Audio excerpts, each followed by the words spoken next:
Muy bien, bienvenidos. Cordial saludo a todas las personas que se conectan ahora y todas las personas que nos van a ver después. Les damos la bienvenida a nuestro panel sobre banca, finanzas y moneda en Latinoamérica, siglos XIX y XX, que está compuesto por dos presentaciones que vamos a tener en la mañana de hoy.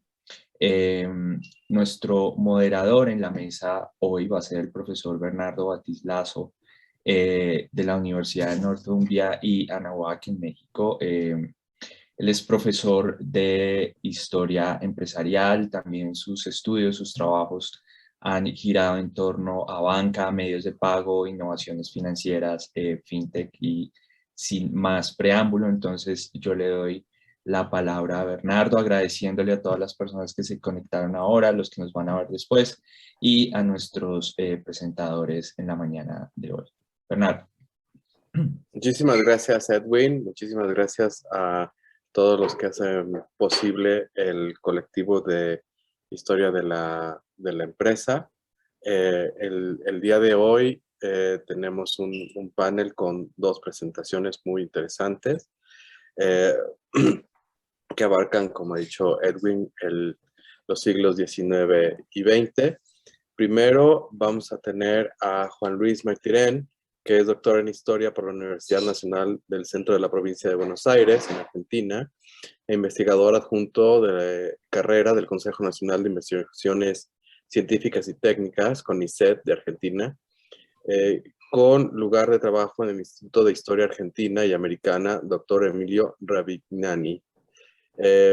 Juan Luis se ha especializado en historia económica y agraria del Río de la Plata en los siglos XVIII y XIX, en temáticas sobre las cuales ha publicado en Argentina y en el exterior. El trabajo que nos presenta Juan Luis el día de hoy se llama Circulante Monetario y Mercado de Crédito en el Litoral Argentino, el rol de los bancos de emisión en la provincia de Santa Fe, de los años 1800 a 1883. Y sin más preámbulo, ¿verdad? Le dejamos que José Luis nos presente su trabajo durante 20 minutos. Después de eso tomaremos un par de preguntas, seguiremos con el segundo panel, otra vez un par de preguntas y abriremos el foro para todos. Bueno, muchas gracias Bernardo por la presentación. Voy a compartir pantalla.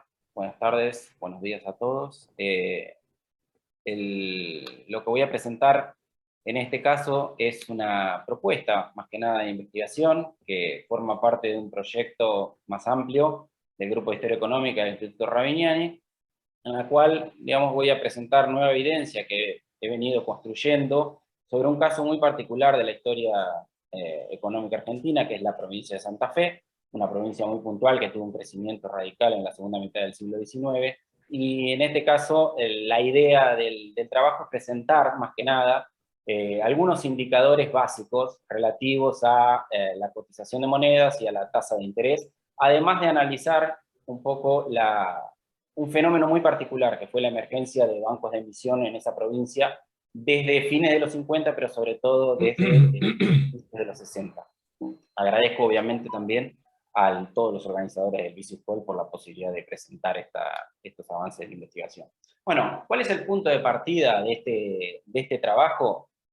Es la compleja, o la complejidad sobre todo, de la historia monetaria argentina en el siglo XIX. Para los que más o menos no conocen, desde la independencia, digamos, de Argentina en las primeras décadas del siglo XIX hasta la definitiva unificación monetaria en 1883-84, Argentina mantuvo diferentes patrones monetarios. Su principal provincia, Buenos Aires, logró sostener emisiones a papel, mientras que en el interior corrió o existió, digamos, una heterogeneidad en el circulante que desde los 40 o 50 comenzó a ser monopolizado por monedas de baja ley acuñadas en Potosí, ¿no? Estas monedas de baja ley, que comenzaron a ser monopólicas en ese sentido, sobre todo menudas, comenzaron a ser acuñadas en la década del 30 en Bolivia, pero de los 40 y sobre todo en los 50 ya complementaron casi el 90% de las acuñaciones potosinas. Esas monedas comenzaron a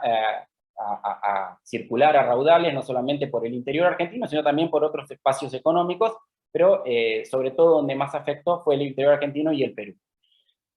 Este proceso obviamente es ampliamente conocido, hay investigaciones excelentes, tanto de la historia monetaria del interior como de la historia monetaria de Buenos Aires, trabajos clásicos desde Myron Borgin desde los años 40, pasando por los de Amaral, luego toda la revitalización que hizo Alejandro Irigoyen sobre este proceso, que es excelente, Cortés Conde, etc. Y para el interior también hay notables investigaciones que han dado cuenta de las dificultades que produjo este proceso. Ahora bien, existe un cierto desbalance en términos de indicadores básicos para estudiar la historia financiera, bancaria y monetaria. Sobre todo porque para Buenos Aires tenemos indicadores cuantitativos, por ejemplo, de series de tasa de interés o de cotizaciones excelentes, o también de distintos bonos de la plaza financiera, pero para el interior es mucho más difícil, sobre todo por la dificultad de acceder a fuentes, ¿no? Entonces, la pregunta que uno se hace es, primero, sabemos tanto de Buenos Aires, pero es necesario, existen ciertos claroscuros con respecto a esta historiografía en el interior, en relación específicamente en materia cuantitativa, ¿no? Entonces, la primera pregunta es cómo se compone ese circulante en el interior del país y cuáles son las cotizaciones diferenciales. Eso por un lado. Y segundo, que acá ya tiene que ver o entra en la dinámica del desarrollo de la banca regional, que es muy interesante para todo el interior argentino desde 1850, es qué rol juegan esos nuevos bancos de emisión que vienen a traer una novedad en la década del 50, que es ampliar o hacer una transición entre el circulante metálico y nuevos instrumentos, primero en papel, primero convertibles y luego fiduciarios, sobre todo luego de la crisis de 73. Ahora bien, ese fenómeno que es amplio y podría abarcarse para toda la Argentina, hemos estado haciendo algunos avances con Julio Gendregian, que está acá, o con Daniel Moyano al respecto.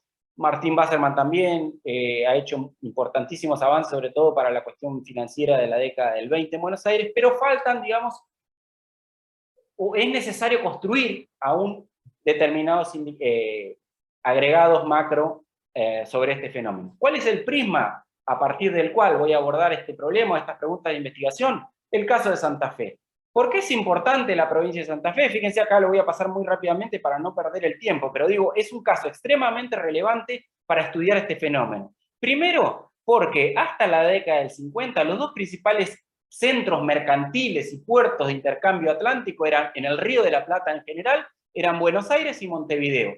Pero desde los 50, luego hay una cuestión política ahí, Buenos Aires, que es esta provincia, se separa del resto de las provincias del interior, emerge en este espacio, esta es la provincia de Santa Fe, que es la que estoy estudiando, emerge en este espacio, sobre todo sobre el litoral del río Paraná, que es un río que nace en Brasil y desemboca en el río de la Plata, en este espacio un nuevo centro mercantil que se llama Rosario, y que pasa a ser una alternativa a los puertos de Buenos Aires y Montevideo.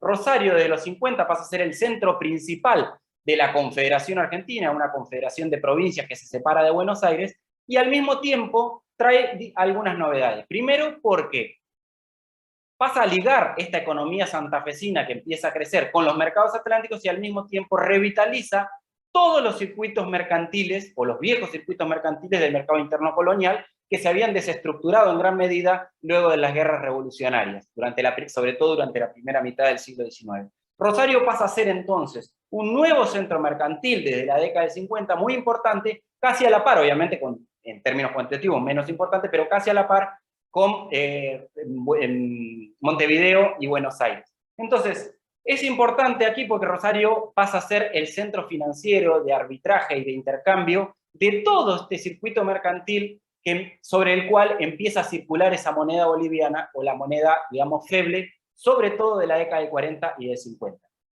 ¿Cómo voy a abordar este aspecto? Obviamente acá no hice ningún análisis específico porque tengo interés primero en terminar de construir bien en detalle y en filigrana la evidencia cuantitativa. Entonces lo que voy a hacer acá es mencionar o pasar o presentar básicamente evidencia cuantitativa específica sobre cotizaciones de moneda, sobre el impacto de los bancos de emisión sobre el circulante o la composición del circulante monetario, y por último, cómo todas estas cuestiones afectan al costo del dinero o, digamos, a la serie de tasas de interés.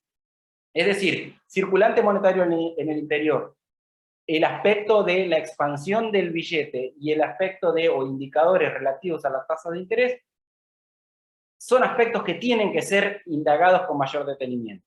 Entonces, ¿cómo voy a comenzar en esta exposición presentando estas tres cuestiones? Y creo que tienen contribuciones relevantes para la historia económica, no solo bancaria, sino también monetaria y empresarial. ¿Por qué digo empresarial? Porque en mi tesis de doctorado, que estudié el proceso de colonización agrícola en Santa Fe y sobre todo el negocio de los empresarios colonizadores, el primer obstáculo que me encontré para hacer una historia empresarial ligada a entender los ciclos de rentabilidad es que no tenía ni siquiera series de precios sobre la moneda que cotizaba ahí, no podía armar series de precios sobre la tierra, por ejemplo, el principal activo en ese proceso, y por otro lado tampoco podía entender cómo eran los niveles de tasas de interés, por lo tanto me limitaba a ejercicios relativos, por ejemplo, a la rentabilidad empresarial. Entonces, en este caso creo que las contribuciones pueden ser muy importantes, obviamente esto es una propuesta, no hay avances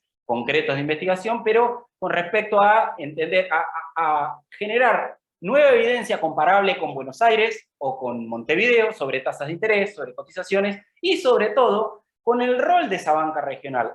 Es muy importante, toda la historia bancaria argentina ha tenido un interesante desarrollo, sobre todo en los últimos años. Está acá Daniel Moyano, que ha estudiado, digamos, banca regional en este mismo periodo. Es muy interesante porque implica entender el rol que estos bancos empezaron a jugar en la emergencia de mercados de crédito distintos, sobre todo en los 60 y los 70, que fueron, digamos, o sentaron las bases de la gran expansión económica argentina desde el 80 en adelante.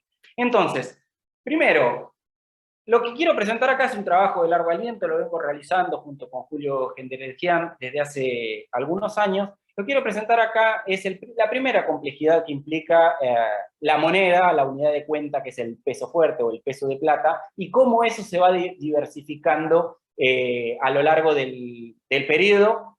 Y en este caso mi idea es tratar de mensurar de la manera más detallada posible la cotización de lo que se conoce como peso boliviano, que sabemos, eso es muy, muy conocido en la historiografía, que no se trata de una unidad homogénea, sino que es una denominación totalmente genérica, en general ligada a las monedas menudas, sobre todo los cuatros y las pesetas, las monedas de 2 reales, llamadas chirolas en el interior argentino, pero que, digamos, es difícil mensurar sobre todo de los 50 para atrás. Sabemos que en todo el interior esta moneda empezó a llegar desde la década del 40, pero no tenemos cotizaciones en el interior. Por eso lo que hicimos acá fue incluir algunas cotizaciones de la Plaza de Buenos Aires, es decir, que hasta 1856 estos valores corresponden a la Plaza de Buenos Aires. ¿Qué nos está indicando esto? Que estas monedas son priceadas automáticamente por el mercado, es decir, no son tomadas en forma nominal. Tengan en cuenta que tienen un valor facial que no se corresponde con su contenido intrínseco, porque tienen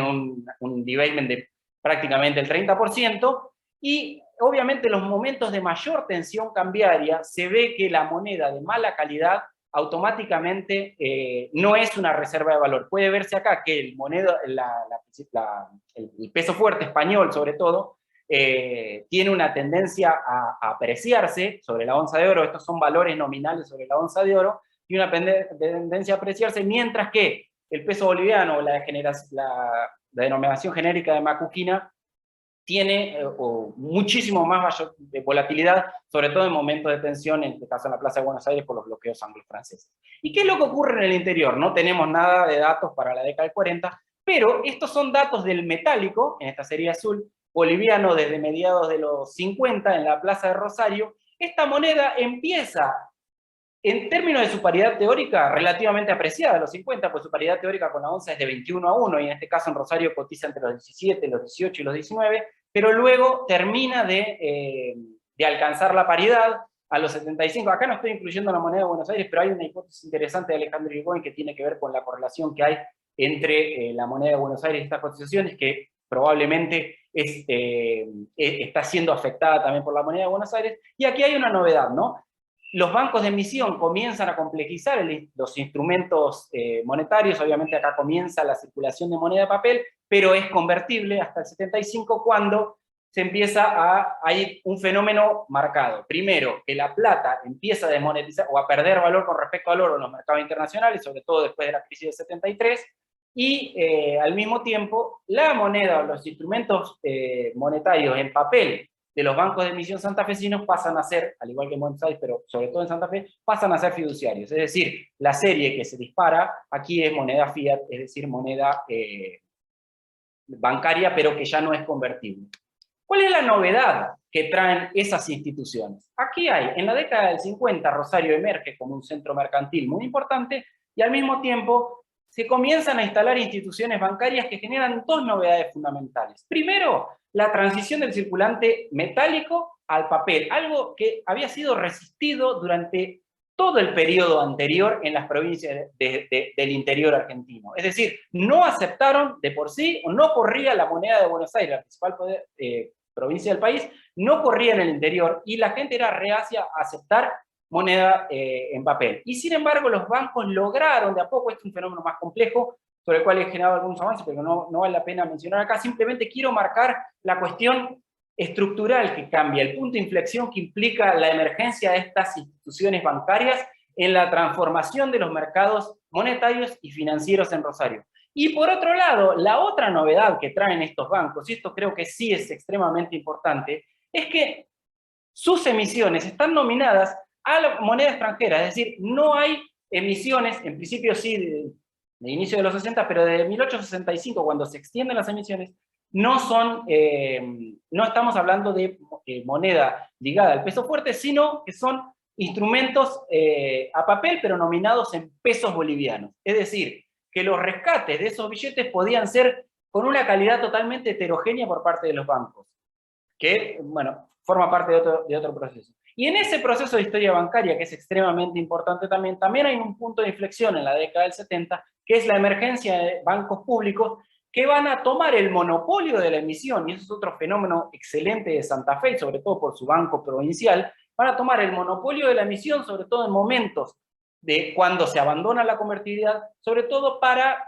cubrir la falta de crédito con emisión monetaria y sobre todo el déficit de la propia provincia, el déficit del erario provincial. Este abordaje lo hice a partir de diarios de la prensa, viendo los distintos balances de los bancos publicados en este periodo, y lo interesante es, básicamente, más allá de otros bancos, es el Banco de Londres Río de la Plata, que establece sus sucursales en Montevideo, en Buenos Aires, también en Rosario, pero lo interesante es que en Buenos Aires y Rosario las emisiones son distintas. Mientras en Buenos Aires tiene emisiones, digamos, a moneda dura o utiliza, digamos, moneda local, en Santa Fe específicamente sus emisiones son hechas a boliviano. Es decir, hay estrategias distintas porque obviamente los niveles de rescate y la complejidad de esa economía del interior es totalmente visible. Pueden ver también el impacto que tiene sobre el circulante las emisiones de estas instituciones. Estamos hablando entre dos instituciones que son las que pude captar en ese periodo, estos son balances mensuales, que en cerca de 1 millón de pesos bolivianos en papel para toda esa economía. Simplemente para tener un contexto, el presupuesto o el gasto provincial era de aproximadamente 300.000 o 400.000 pesos bolivianos. Es decir, estamos hablando casi del doble del gasto del presupuesto provincial anual en emisiones en papel de estas instituciones. Aquí tomé dos, el Banco Argentino y el Banco Boliviano. Lo que podemos ver, en este caso, el Banco Argentino entra en problemas. En el 68 hay una crisis financiera y bancaria, sobre todo en Montevideo y en Santa Fe, muy marcada. Hay quiebras de bancos.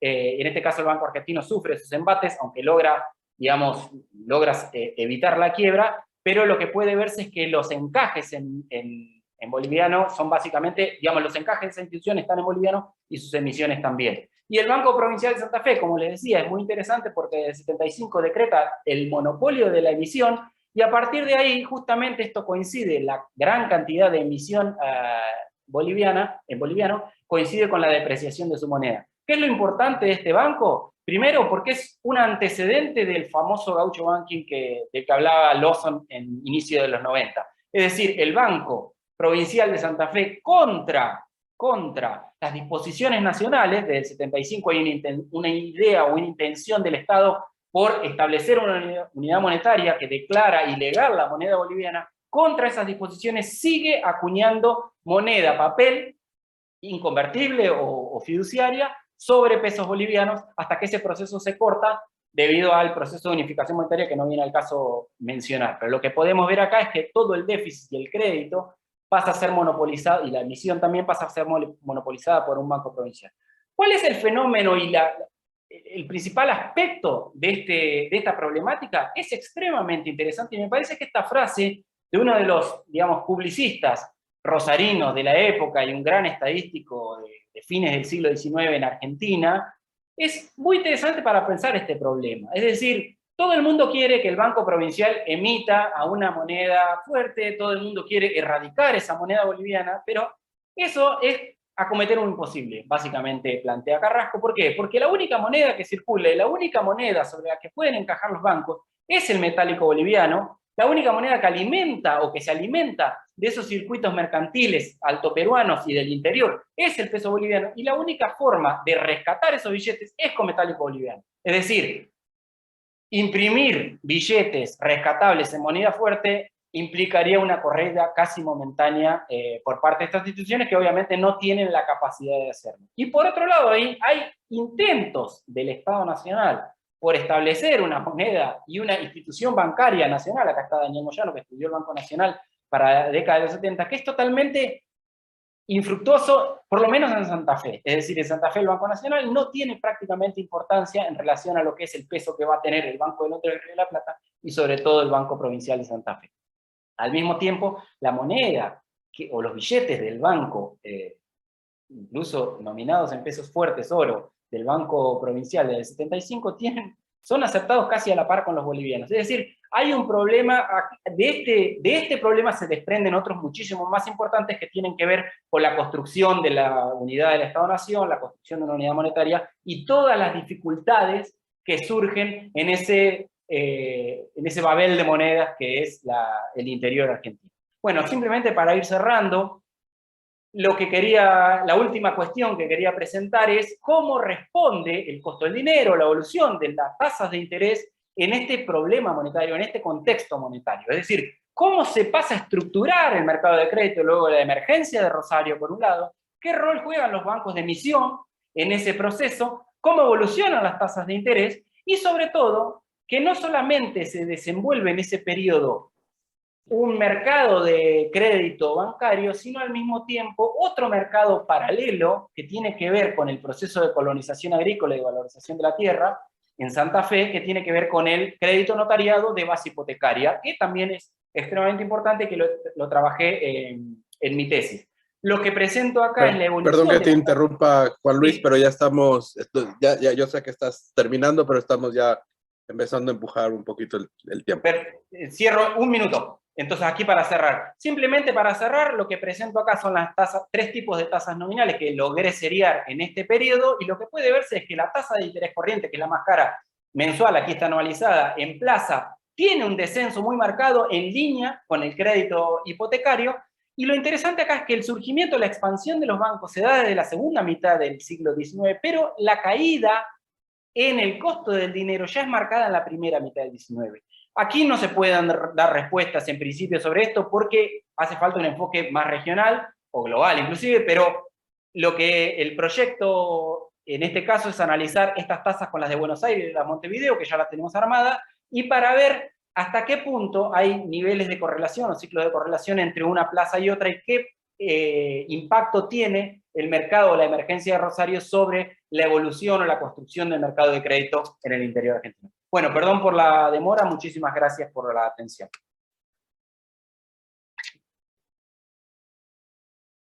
Muchísimas gracias a ti, Juan Luis, un trabajo muy, muy interesante. No sé si haya alguna pregunta inicial o comentario del público. Ya sea, no tenemos nada Carlos por el Marichal chat, tiene pregunta. pero Carlos Marichal tiene pregunta, perfecto. Muy buenos días. Y muy interesante la ponencia. ¿Me escuchan? Mi pregunta es si el papel moneda de Buenos Aires circulaba en Santa Fe en los 30, 40, 50 o no. Por lo tanto, saber si hay alguna indicación de eso antes de que se crearan los bancos o inclusive después. Pero me interesa esa cuestión porque como se circulaba mucho el papel moneda tanto primero de Banco de Buenos Aires, luego Casa de Moneda, luego Banco de la Provincia. Bueno, esa es la pregunta.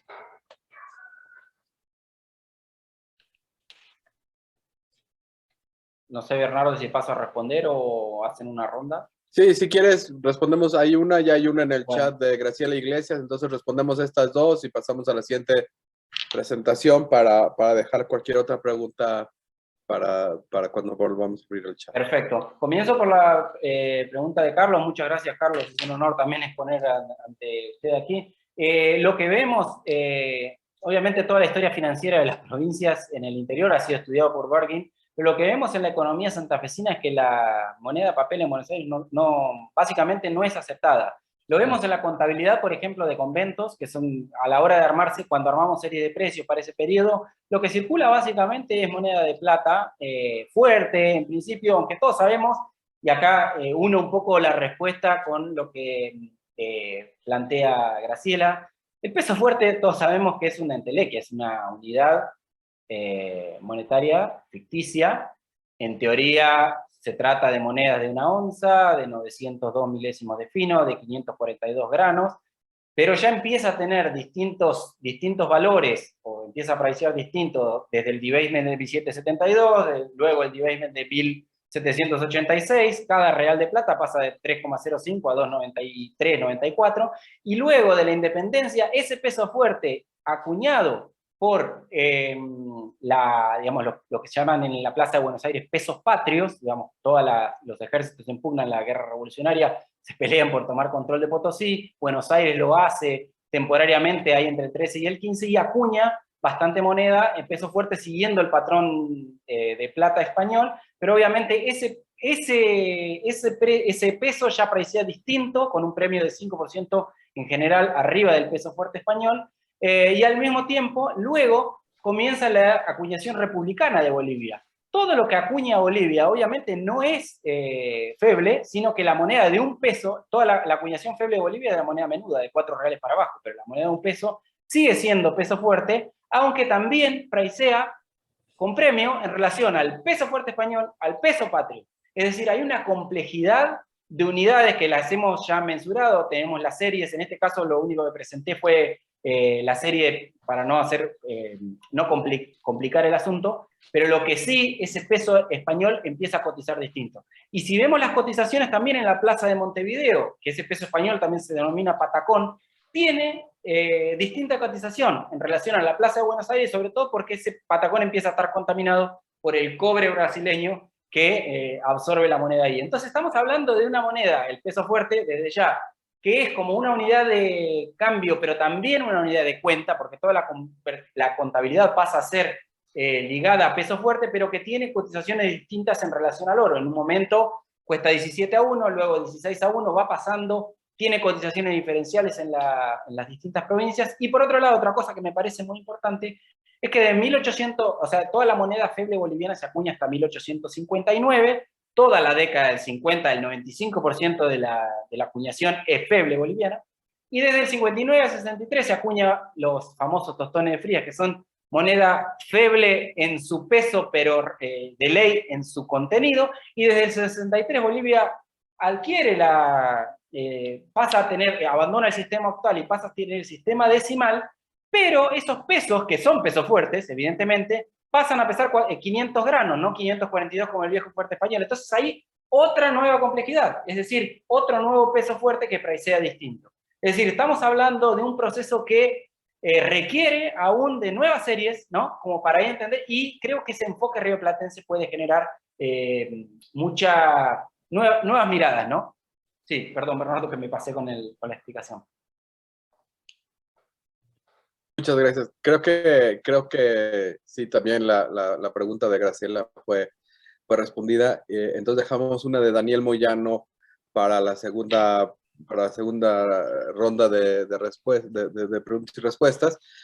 Cualquier otra pregunta que haya para Juan Luis lo podemos ir poniendo por el chat y las que sean para Germán y Carlos Brando, pues también las podemos ir acumulando a través del chat. Entonces pasamos a la presentación de Carlos y Germán Forero. Germán tiene un doctorado en internacional de la Universidad de Barcelona, la Universidad Carlos III, en lado de Impossible Trinity of and Financial Stability de 2018 y se desempeña como director financiero de la Universidad Externado de Colombia. Carlos Andrés Brando es actualmente profesor de cátedra en Historia Económica en el Colegio de Estudios Superiores de Administración en Bogotá. Ha sido decano de la Facultad de Economía y Administración de Empresas en la Universidad Tadeo Lozano, investigador postdoctoral en el Departamento de Ciencias Políticas de la Universidad de los Andes y profesor visitante en la Universidad Pompeu Fabra de Barcelona. Obtuvo su doctorado en Historia Económica en el 2013 del London School of Economics. Sus intereses en investigación actualmente abarcan el desarrollo de la banca de desarrollo, la relación entre la banca central y la comercial durante la Gran Depresión y el auge de las telecomunicaciones a comienzos del siglo XX en América Latina. El trabajo que Carlos y Germán nos presentan el día de hoy se llama en inglés The Shifting to Trade for Profit, The Strategy of the Andean Development Corporation in the Crisis of the 1980s. Creo que el que va a hacer la presentación es Germán, así es. Y entonces les cedemos la palabra a ellos. Gracias. Muy buenos días a todos. Vamos a combinarla. Bernardo, yo haré la primera parte y Germán hace la segunda. ¿Me están escuchando? Sí, muy bien. Adelante. Vale, gracias entonces, primero que todo, a Bernardo, a Beatriz y a Edwin por organizar esto y por invitarnos. Vamos a presentar un trabajo que está verdaderamente en progreso y por tanto valoramos muchísimo los comentarios y preguntas que nos hagan. Bueno, en esencia, la pregunta, bueno, esto es un trabajo sobre la Corporación Andina de Fomento y la que hoy en día también cambió su nombre y se llama el Banco de Desarrollo de América Latina, por si acaso evitamos confusiones. Y la pregunta que nos interesaba responder es bastante simple y directa y es cuáles son las estrategias que la corporación adopta durante la turbulenta década de los 80s para navegarla, en esencia. Esto motivado por tres razones. Primero, porque como Banco Regional de Desarrollo, la CAF, a nivel prácticamente global, es única verdaderamente, o lo ha sido durante casi los últimos 50 años de manera consistente, única en su estructura accionaria, pues todos los países que formaban su estructura accionaria son países en desarrollo, inicialmente los 5 de la región andina, y se ha ampliado recientemente a más, pero durante muchos años fueron esos 5, Venezuela, Perú, Colombia, Ecuador y Bolivia. Chile entró y salió en los 70s y volvió a entrar hace poco. En esa medida es única a nivel global. El Banco Africano de Desarrollo lo fue durante un tiempo en los 60s, cambió su estructura en los 70s, 80s y ahora Japón y Estados Unidos tienen partes mayoritarias. Y lo mismo con otros bancos regionales de la región, por ejemplo América Latina, el BID. Eso primero. Segundo, porque al acercarnos a los indicadores financieros durante la década de los 80 nos dimos cuenta que algo contraintuitivo o atípico ocurría con estos, pues precisamente entre el 82 y el 91, que es el periodo en el que nos vamos a enfocar, la rentabilidad de la CAF se incrementa y el volumen de operaciones también lo hace. Esto en simultánea mientras, digamos que se va a desapalancar y en esa medida dentro de la literatura que hemos revisado es un caso contraintuitivo. Y por último, la CAF se ha vuelto desde hace por lo menos unos 10 o 15 años, pero con muchísima claridad desde los últimos 5, si uno coge el promedio de operaciones con las que se ha comprometido y lo compara con las que hace el Banco Mundial o el BID para la región, lo que básicamente se da cuenta rápidamente es que se ha convertido en el principal financiador del desarrollo según nuevas operaciones aprobadas. Entonces, es único. Lo que sucede en los 80s financieramente nos parece contraintuitivo y el tamaño de la CAF es verdaderamente llamativo. En cuanto a la literatura, entonces, nos enganchamos con dos cuerpos grandes de literatura, llamémoslo así, uno que ha venido trabajando el papel de las instituciones financieras internacionales en tiempos difíciles, como Mazzucato, Campo, Clifton, et al., más recientemente, en el libro publicado por Oxford University Press, 2021. También notamos que se ha trabajado bastante más el Banco Interamericano de Desarrollo que la CAF. La lista de trabajos y de monografías sobre el Banco Interamericano es amplia, y aquí simplemente pongo como algunos de los más citados o los más relevantes, mientras que lo mismo para la CAF es muchísimo más limitado el interés. Creo que el trabajo, tal vez el más citado, es el de Humphrey, que ha venido publicando diferentes cosas desde su tesis doctoral en 2012. Lo mismo para otros bancos regionales de desarrollo, como aquellos que operan en África y en Asia. El Overseas Development Institute ha publicado muchas cosas, RANA, pero sobre la CAF verdaderamente es relativamente poco lo que hay en comparación. Otro cuerpo de literatura con el que nos venimos enganchando es el que ha tratado los flujos financieros, especialmente trade finance, financiamiento comercial. En crisis económicas uno esperaría que estos colapsaran, como nos han indicado Pick y Rosengren, y nosotros, como vamos a notar ahora, pues vamos a sugerir que ese no es el caso. Álvarez y Flores también han estudiado de manera muy similar lo que ocurrió con las agencias de desarrollo y los bancos exportadores de la región. Y de nuevo nuestro hallazgo va mucho más alineado con lo que sugieren Mayer y Ebert, que es lo contrario. Entonces, Germán, si quiere, pase la próxima. El método que hemos diseñado para este estudio se compone de dos, básicamente, estrategias. Vamos a construir una narrativa que toma muy en cuenta la influencia del institucionalismo histórico, es decir, del medio en que ocurren este comportamiento y la estrategia que va a ejecutar la CAF, el medio, digamos, ambiente económico y político. Y a eso le sumamos una capa de análisis financiero que en esencia consiste en la decomposición de DuPont. El argumento que estamos construyendo sugiere que la CAF básicamente durante esta década turbulenta implementa cambios muy importantes o extensivos en su portafolio y en la composición de sus pasivos. Concretamente va a consistir en una estrategia, digamos, que tiene dos grandes patas, por así decirlo.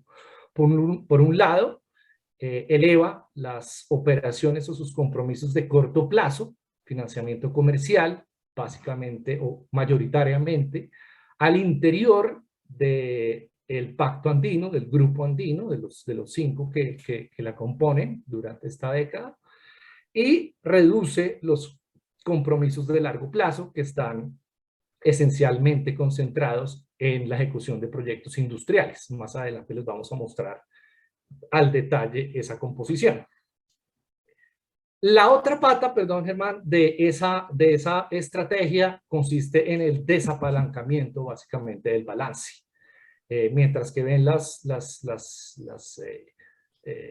partes, digamos, de deuda reducirse, la CAF va a llamar a sus accionistas y les va a exigir que contribuyan escaladamente y muy frecuentemente con capital pagado y capital exigible para fondearse. Esa es la esencia del argumento. Ahora sí, y para transmitir buena parte del mensaje central, teniendo en cuenta las restricciones de tiempo, estas dos gráficas o estas dos figuras sintetizan nuestros hallazgos en buena medida.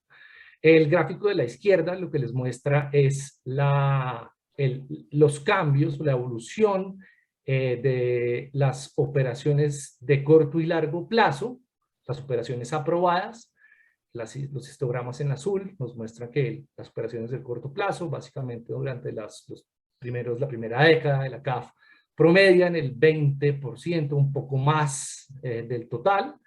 Sigue siendo así durante los primeros años de la década de los 80, pero para el 87 y 91 están alcanzando casi el 70% del total de las operaciones aprobadas. Entonces, shifting to trade for financing, trade financing en nuestra narrativa.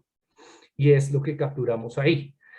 Si uno extendiera el marco temporal del 92 al 96, aún se mantiene, pero digamos que se balancea más esa distribución de corto y largo plazo en los plazos, corto y largo plazo en el portafolio de la CAF, se vuelve 50 y 50 casi, o 49 y 51.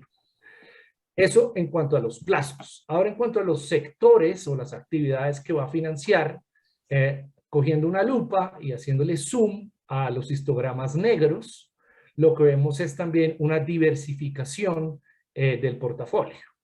Básicamente, durante la primera década de operaciones de la CAF, que arranca en 1970, es un banco industrial, en promedio más del 85% de sus operaciones se destinan a financiar proyectos industriales en línea con su mandato, con lo que había dictado el Pacto Andino, el Acuerdo de Cartagena.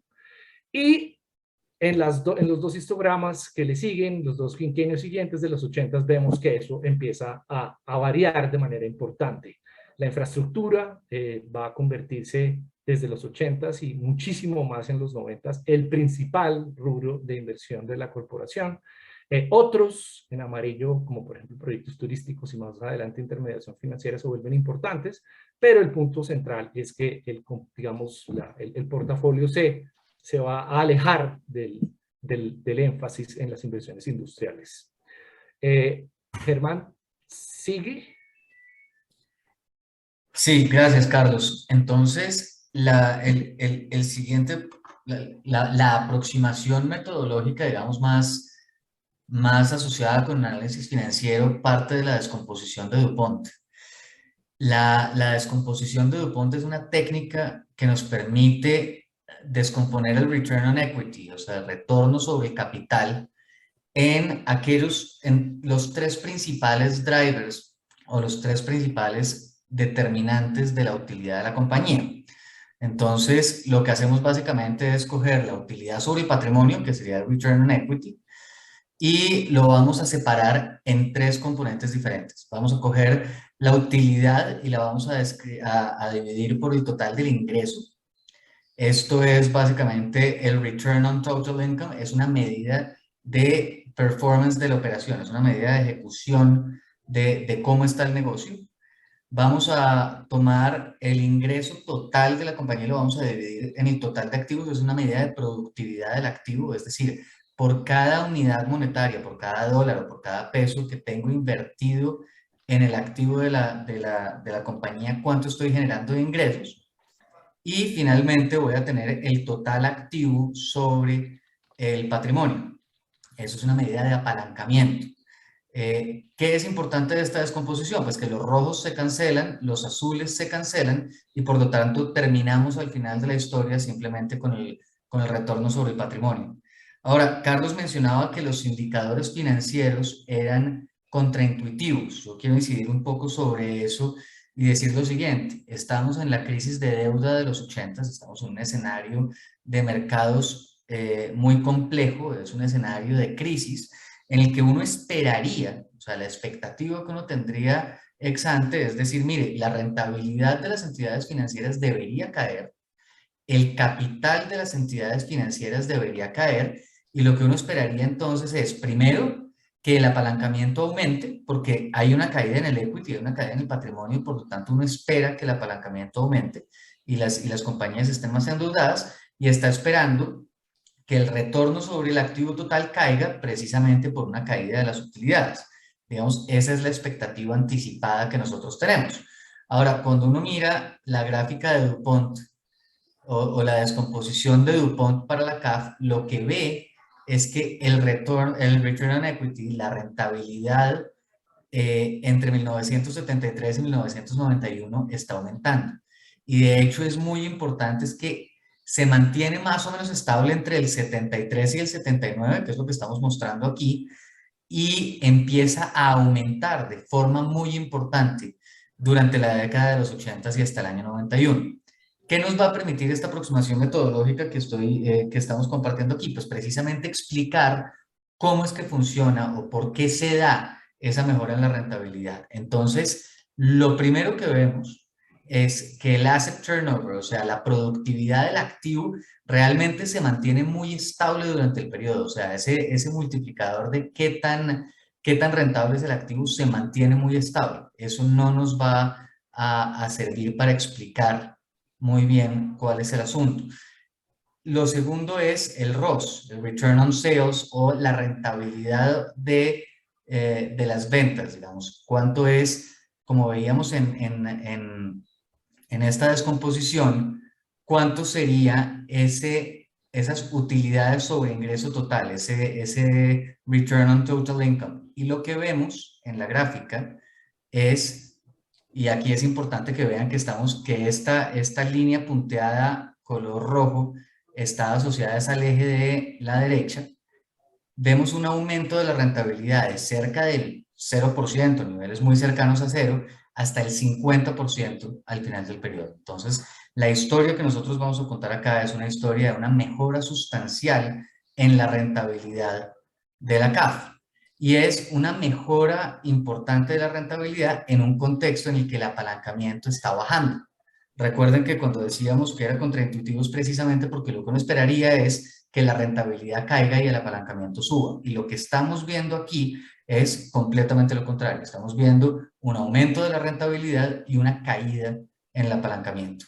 Entonces, lo que aprendemos es que la productividad del activo se mantiene estable, es decir, no hay realmente un cambio sustancial en la productividad del activo, independientemente de los cambios en su composición, que es lo que ven en la gráfica de la derecha.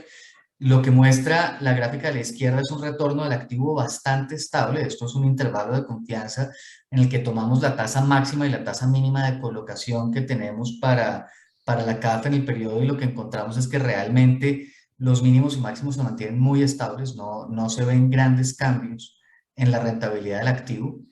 Vemos una caída en la rentabilidad, en el apalancamiento, perdón. Si ustedes se fijan, entre el año 72 y el año 79 hay una reducción del equity, hay una reducción del patrimonio. Esa reducción del patrimonio como participación total de las fuentes de fondeo ocurre entre el año 72 y el año 79, es un proceso de apalancamiento, pero en el periodo que nosotros estamos estudiando, en el periodo del 80 en adelante, lo que vemos es un proceso de desapalancamiento, y sobre esto incidía Carlos cuando decía que había mucho más llamada a capital y que había un incremento patrimonial vía callable capital o capital de garantía. Ahora, ese apalancamiento cae en un proceso en el que la operación está expandiéndose. Y esto era otra de las cosas que mostraba Carlos cuando decía, miren que el tamaño del activo crece y se orienta más hacia trade finance y se orienta más a una diversificación de sectores en los créditos de largo plazo. Lo que nosotros vemos es efectivamente un crecimiento de las necesidades de fondeo de la CAF. Ese crecimiento de las necesidades de fondeo se ve mayoritariamente en un apalancamiento con patrimonio, no con fuentes pasivas de financiación, y la historia termina siendo entonces una historia de rentabilidad. Y lo que nosotros podemos encontrar, y esto es con la base de datos que hemos construido, es que efectivamente el spread, o sea, la diferencia entre la tasa a la que el banco está prestando dinero y la tasa a la que el banco se está fondeando, el spread empieza a aumentar. Y lo que se ve es que el spread tiene unos escenarios en los que puede ser negativo entre el año 1976 y 1985. Esto es con unas estimaciones de las tasas de colocación bastante conservadoras, pero que ya a medida que empieza a transcurrir la década de los 80, ese spread, el diferencial entre la colocación y la captación empieza a aumentar y es lo que nos empieza a explicar la rentabilidad. Digamos, las conclusiones aquí son interesantes. ¿Por qué? Porque uno esperaría que el hecho de que el portafolio del activo se fuera al corto plazo, o sea, ese shift que hicieron hacia trade finance, como están acortando la duración del activo, pues uno esperaría que la rentabilidad del activo bajara, y no es lo que evidenciamos, digamos, en esta gráfica. De hecho, lo que vemos es que el spread está aumentando. Lo que sí ocurre es que ese cambio hacia trade finance parece ser jalonado por el mercado, o sea, parece ser jalonado por la mayor necesidad de la financiación de actividad comercial en América Latina en este periodo, a cambio de la menor necesidad de financiación de actividades industriales. Y eso, de hecho, lo discutíamos con Carlos, ocurre incluso antes de que se cambien los mandatos de la CAF, o antes de que se oficialice en los documentos de la gobernanza de la CAF. Ahora, el hecho de que se haya diversificado, primero, que se haya cortado la duración del activo, y segundo, que se haya diversificado, lo que permite es que haya una mejor estructura de los retornos, unos retornos que tienen menor exposición al riesgo y que por lo tanto son más estables.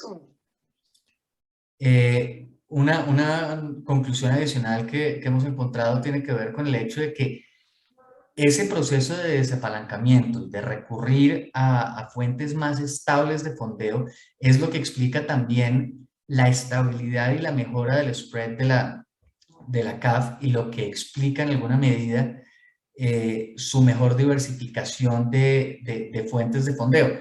Esos dos componentes, la diversificación del activo no solamente en plazo, sino en inversiones más rentables, y la diversificación del pasivo, tanto en fuentes de fondeo como su mayor soporte por callable capital, es lo que explica en alguna medida que esta compañía, que la CAF, haya podido ser más rentable en una década tan compleja como pudo ser la década de los 80s en América Latina. Eso es básicamente lo que les queríamos compartir. No sé si hay preguntas en este momento, o si Carlos quisiera agregar algo más.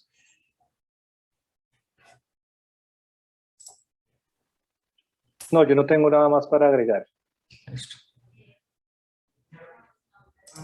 Muy bien, pues muchas gracias a ambos. Si quieres empezar con la primera pregunta, Sergio. Dale, Castellanos. muchas gracias. Y a Brandi y a Germán. Ya te cambiaste te cambiaste de nombre a Racing Project. Sí, es que no me deja cambiarme el nombre porque se me conectó con otra cuenta. No sé, no me pude cambiar el nombre a Sergio. Pero es una pregunta como aclaratoria. Es que mencionaban también pues, de los documentos, y Germán, acabas de decir que esto fue antes de que la CAF cambiara como sus políticas y sus directrices. La pregunta es si la contraintuitividad que encuentran entre lo que se esperaría ex ante versus lo que pasa en el tema de rentabilidad es algo que se observe en los reportes que sacan de las políticas y de las directrices de la CAF como su estrategia para ese periodo, o es algo que no se puede ver y ustedes están intentando descubrirlo, cuál era la intención y la estrategia en ese momento. Gracias por la pregunta. Claro, lo que decimos es, digamos que la CAF, que se había fundado con el propósito de esencialmente financiar la integración, es como la CAF va a ser en principio el motor financiero de la integración subregional de los miembros del Pacto Andino, y va a estar subordinada a ella verdaderamente, y al Acuerdo de Cartagena. Esos acuerdos no se van a cambiar sino hasta el protocolo de Quito y al protocolo de las citas en Galápagos en el 87 y en el 89. Pero lo que queremos decir o lo que queremos notar es que antes de eso, la CAF responde recomponiendo su portafolio y sus pasivos. Y yo creo que hay un mérito en eso. Claro, tal vez a la pregunta que nos haces de si eso está explícitamente en los informes anuales o en las publicaciones institucionales de la organización, yo creo que lo está de manera parcialmente. En el 81, el director saliente Sanginés, en el año más crítico de la corporación, dice, la CAF ha llegado a un punto en el que operativamente está paralizada.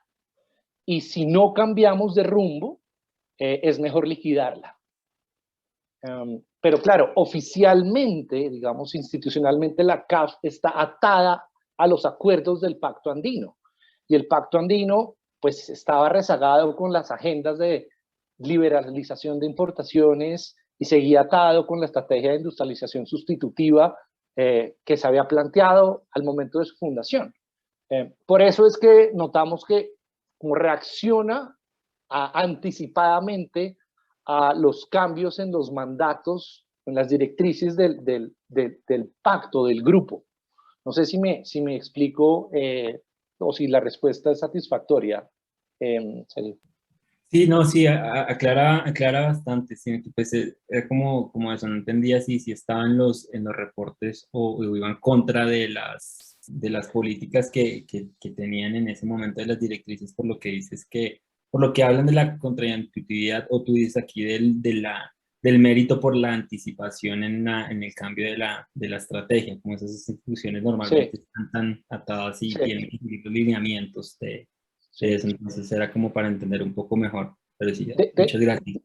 Una adenda, y es, claro, la CAF en julio del 83 explícitamente empieza a implementar su así llamada nueva política de operaciones. Hay una pregunta en el chat, para ustedes también, de Jesús López Majón, que dice que es más que una pregunta, es un comentario sobre la conveniencia de separar más la rentabilidad del activo y el ROE, por una parte, y por otra parte, insistir en el efecto negativo del apalancamiento mientras el spread es negativo. No sé si hay algún comentario respecto de eso. Sí, digamos, estaba mirando la de separar la rentabilidad, separar más la rentabilidad del activo y del ROE. No la entiendo muy bien. Tal vez sí, bueno, ¿me puedes aclarar un poco? Sí, si me permite, yo es que lo veo, yo aquí soy un poco yo soy contable, entonces yo soy un poco una rara avis, y claro, yo estoy acostumbrado a ver la tasa de rentabilidad del activo, de centrarme en eso, donde estarían el margen y la rotación, y después el efecto del apalancamiento para llegar a la rentabilidad financiera. Porque, claro, yo siempre insisto mucho cuando yo explico análisis de estados contables a mis alumnos, en separar lo que es el problema de la rentabilidad del activo de lo que es el problema de cómo está financiado ese activo. Porque a la hora de tomar decisiones, a la hora de mejorar la rentabilidad, pues no es lo mismo que si mi negocio va mal y tengo que tomar medidas en la parte de la rentabilidad de ese activo, independientemente de cómo esté financiado, y el problema puede ser distinto. Es verdad que una entidad financiera probablemente sea un poco distinto que una empresa de negocio. Yo siempre pongo el ejemplo cuando hablo con los alumnos muy sencillo. Si tenemos dos negocios de zapatería, uno enfrente de otro, si somos con una rentabilidad diferente, tenemos que tener claro si el problema viene de la gestión del negocio o el problema viene de que yo tengo una hipoteca muy alta con unos costes muy altos de intereses, mientras que la otra empresa está financiada con fondos propios. Son como problemas distintos. Entonces, por eso intentaba como separarlo. Y luego me ha llamado la atención, y no sé si, o al menos no lo he escuchado, claro, durante el periodo en que el spread es negativo, el apalancamiento funciona al revés para la ROE. En el periodo en que el spread va al revés, cuanto mayor sea la cifra de ventas, la rotación, lo que hace es perjudicar, ¿no? Yo la fórmula que yo estoy acostumbrado, que veo, es la que me relaciona, no sé si ser capaz de escribirla, el ROE, la rentabilidad sobre el patrimonio, como igual que la ROA, parte de la ROA, luego el spread, el diferencial de ROA menos I, y eso multiplicado por el apalancamiento. Entonces, si el paréntesis es negativo, Si el paréntesis es negativo, eso me va a provocar que la rentabilidad financiera, la rentabilidad sobre el patrimonio siempre sea inferior a la rentabilidad del activo. Entonces me puede provocar además un efecto, ahí va a ir, digamos, a contracorriente. El efecto de la palanca va a perjudicar a la ROE, mientras que en los periodos en que la ROA es mayor que la I, el efecto del apalancamiento va a favorecer a la ROE sobre la ROA. No sé si demasiados acrónimos en tan poco tiempo, así un poco deprisa, me explico lo que quiero decir. A lo mejor es que uno lo ve desde otro punto de vista por estar más metido en, digamos, en la materia contable y por eso, si os sirve de algo la ayuda, bueno, pues, y si no, pues a la papelera de reciclaje. No, está muy bien, está muy bien. De hecho, y gracias por la anotación. Si tú miras los primeros dos términos, dame un segundo. Si tú miras este término y cancelas el total income, lo que tienes es el ROA. Entonces, Claro. aquí lo que estamos haciendo simplemente es un DuPont de 3 y no un DuPont de 2 partes. Pero es verdad, lo que pasa es que la rentabilidad del activo la puede ver o por el lado de qué tan bien gestionado está el activo o qué tan bien está la operación, o sea, qué tan streamlined está la operación. Eso es lo que trata de mirar al separarlo en dos componentes adicionales, pero estoy de acuerdo. Una anotación que quería hacerte sobre el spread negativo. Nosotros no estamos afirmando en ningún momento que el spread sea negativo, sino que hay unos escenarios, por ejemplo, aquí en el 77 o en los 80s o aquí en el 82, en el que podría llegar a haber operaciones con spread negativo, pero en términos generales la media del spread siempre es positivo. De acuerdo. Entonces, digamos, estos son intervalos de confianza, pero sabemos que el spread real, el spread efectivo, se debe estar moviendo por acá y en términos efectivos puede que haya habido un par de años negativos aquí en los 70s, pero ya hacia los 80s lo que vemos, y eso lo vas a ver en el ROE, es que ya desde el 79 el ROE es positivo todos los años. Quizá la comparativa ROE-ROA es lo que a mí normalmente me llama más la atención, ver en la gráfica esa comparativa y ver ahí el efecto de dónde está el spread, porque según quién está por encima te va a indicar. Bueno, ya no me enrollo más, gracias. No, pero está muy bien, muchas gracias. Yo con la prerrogativa de que tengo, sí quisiera hacer un comentario de seguimiento, y es tener cuidado con la interpretación de las estimaciones contables cuando estamos hablando de balances de bancos, porque normalmente no es el caso en un banco comercial. Lo que sería el activo es realmente el pasivo, porque el pasivo del banco comercial son los préstamos. O sea, lo tienes al revés, porque por un lado tienes a los depósitos y por otro lado tienes lo que estás prestando. Cuando el DuPont lo que está asumiendo es una empresa manufacturera, que tus activos son lo que has invertido en infraestructura, en capital, en maquinaria, en equipo. ¿Sí? Hay una literatura. El activo de un banco son sus inversiones, ¿no? ¿Cómo? El activo de un banco igual son sus inversiones. Que sea el pasivo para un tercero, eso es, digamos, problema del tercero, pero para el banco es su portafolio de inversiones. Pero lo que pasa es que no recuerdo la cifra, digo, la referencia exacta, pero hay una literatura sobre la interpretación precisamente de DuPont en el análisis de bancos, de balances de bancos. Ok. Vale, Pues la referencia te la agradeceríamos mucho. Sí, tengo que pensar un poquito para buscarla, pero bueno, en cuanto la tenga se los mando. Vamos a regresar con Juan Luis, porque se había quedado una pregunta pendiente para Juan Luis de Daniel Moyano, de Daniel Moyano, sobre si podría explicar el papel del rol que jugó Rosario en la interminación del crédito con las demás economías regionales como el norte o Cuyo.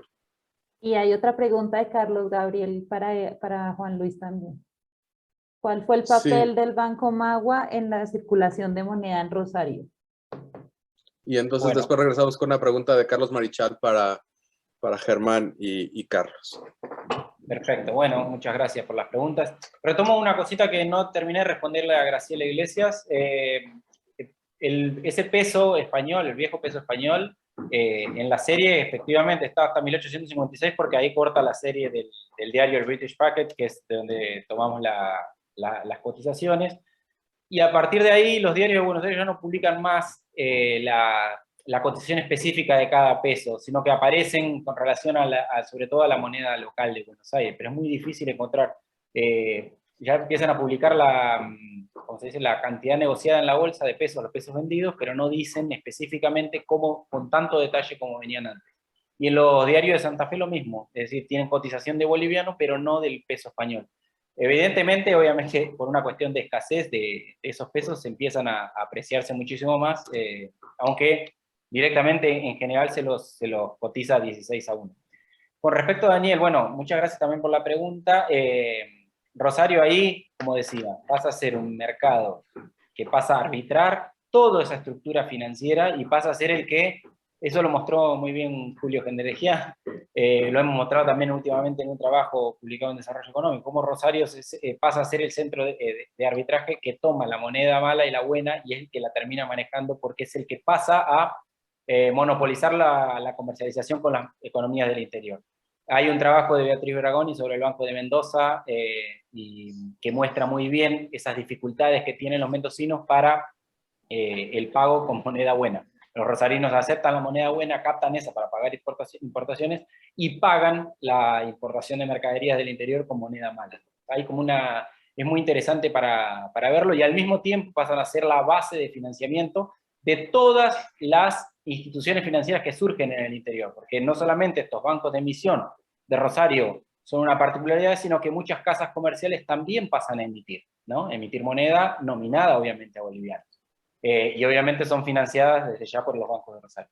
Y por último, con respecto al Banco Magua, la pregunta de Carlos Gabriel, creo que es clave esa pregunta sobre todo. Magua es el principal actor en el Río de la Plata en esa época, es el Banco de la Confederación, es un capitalista brasileño que viene, invierte, abre sucursales en el Río de la Plata, y en Rosario lo que tiene de nuevo es que desde su instalación en 1858 hasta el 64-65 el banco quiebra finalmente, es liquidado, es vendido, pero hasta la única emisión que hace es en pesos fuertes. Entonces lo que hace Magua es el que abre el camino a esa diversificación del circulante, es el que abre el camino a la instalación de billetes, ¿no? Que lo busca el gobierno de la Confederación sin éxito con los billetes de Fragueiro, por ejemplo, pero sí lo logra hacer el Banco Magua con billetes rescatables en fuertes. Obviamente, ante la primera corrida no los puede rescatar y disminuye muchísimo su emisión.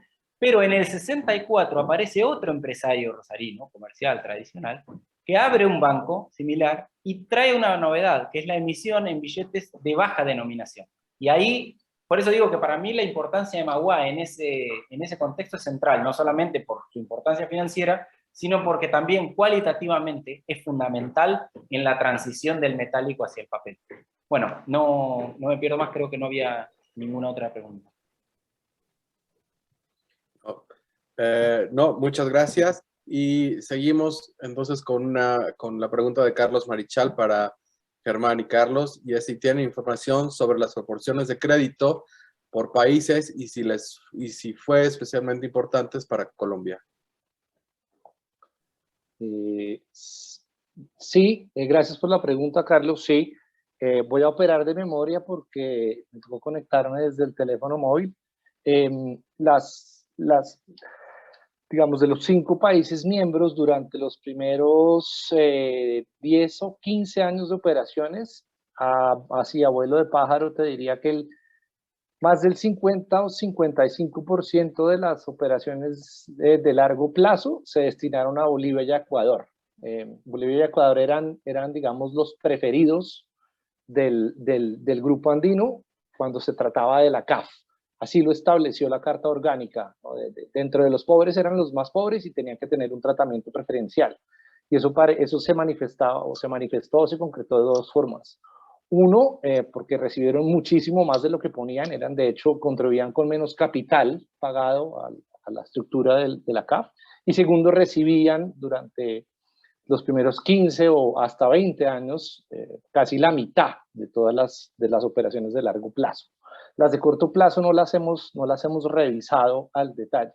El Perú también recibe un poco más en los 90s de lo que había hecho antes, de lo que había recibido anteriormente. Y Colombia siempre es como uno de los, digamos, entre comillas, perdedores relativos en la distribución del portafolio de la corporación. Siempre, digamos, recibiendo menos de lo que pone. Y tenemos pues podríamos mostrar la distribución completa a lo largo de los 50 años para las operaciones de largo plazo, pero repito, no para las de corto plazo aún. Si estás interesado, las podemos coordinar para enviarlas, Carlos.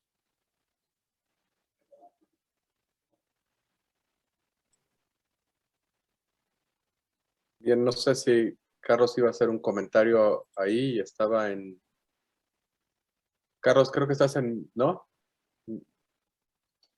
No. No. Está muy bien.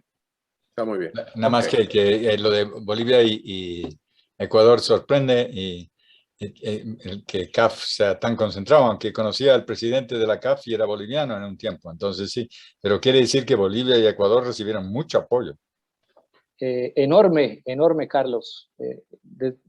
A lo largo, solo recientemente, a medida que la CAF se va ampliando en el número de accionistas, ya hoy no son 5 ni 6, sino son como 15 o 16, verdaderamente pasan a ser como del montón, ¿no? A recibir lo mismo que los demás, pero durante los primeros 20 años, los primeros 20 en particular, fueron preferidos sin duda, sin duda.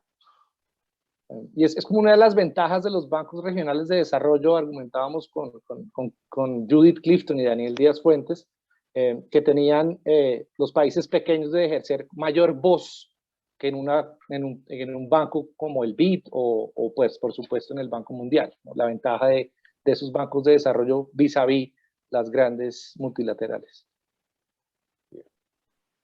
Muy bien. Pues muchas gracias. No hay más preguntas en el chat. No sé si alguien del público tenga alguna otra pregunta para cualquiera de las dos partes del panel de hoy. No vemos manos alzadas. Pues entonces no queda más que darle las gracias a los organizadores, a los presentadores, de la manera usual, ¿verdad? Muchas gracias a todos a los que han venido y nos vemos pronto otra vez aquí en el colectivo de historia de la empresa Iberoamérica. Sin más, muchas gracias. Y muchas gracias por la invitación, Bernardo, Beatriz, a todos. Y por los comentarios. Muchísimas gracias. Edwin, muchas gracias. Bueno, muchísimas gracias a las personas que participaron en nuestro panel el día de hoy. Desde ya queremos hacerles una invitación a nuestro próximo evento que ya va a ser el próximo año. Con este evento cerramos este año de seminarios. Nuestra próxima seminario va a ser el 19 de enero de 2022 y desde ya los invitamos. Se llama Construyendo un Club de Categoría Unión, una propuesta de abordaje teórico-metodológico para el análisis de los clubes sociales y la reconstrucción de las élites en la primera mitad del siglo XX. La presentación estará a cargo de Priscila Villegas Arce de la Universidad de Costa Rica y es un trabajo muy interesante sobre la formación de élites en este país. La moderadora va a ser María Fernanda Erazo de la Universidad Veracruzana. Queremos agradecerles por este año que nos estuvieran acompañando en nuestro seminario. A pesar del reto importante y de los difíciles circunstancias en las que está el mundo, esto creo que nos acercó y cerró, digamos, como esas distancias y yo creo que llegó para quedarse. Entonces, muchísimas gracias por acompañarnos durante este año. Les deseamos unas muy felices fiestas de fin de año y los esperamos el próximo año en nuestro evento y en nuestros próximos eventos. Muchísimas gracias a todos y un saludo. Muchísimas gracias. Muchas gracias. Adiós. Adiós. Chao. Luego.